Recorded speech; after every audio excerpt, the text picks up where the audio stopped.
ঘুরতে যাবেন। তারা আপনাকে নিয়ে নিবে নদীর ধারে, যেখানে ঝর্ণার জল ঝলমল করছে এবং ফুলের সুবাস চারপাশে ভরে দিচ্ছে।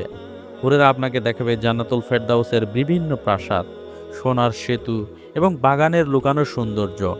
কখনো তারা সোনার প্রাসাদের উপরে উড়ে যাবে, আবার কখনো পাখির মতো হালকা ডানা মিলবে আপনাকে আনন্দের সঙ্গে ঘুরিয়ে দেখাবে।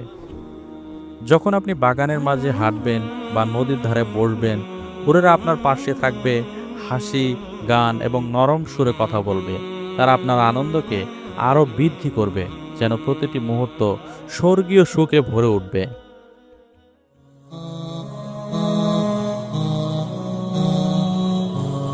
জান্নাতুল ফেরদাউসে মুমিনদের সাথে আমাদের প্রিয় নবী হযরত মুহাম্মদ সাল্লাল্লাহু আলাইহি সাল্লামের সাক্ষাৎ হবে।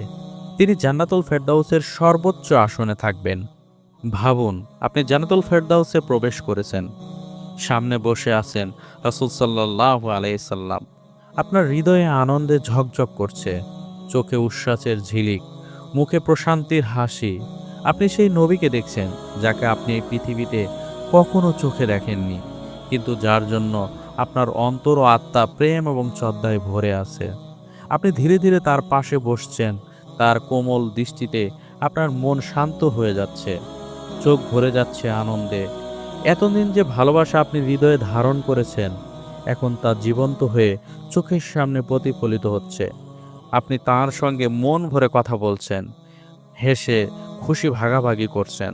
প্রতিটি মুহূর্ত অনুভব করছেন এক অপূর্ব প্রশান্তি এবং আনন্দে। তিনিও আপনার সাথে কথা বলছেন, গল্প করছেন, কারণ জান্নাতে সময়ের কোনো অভাব নেই।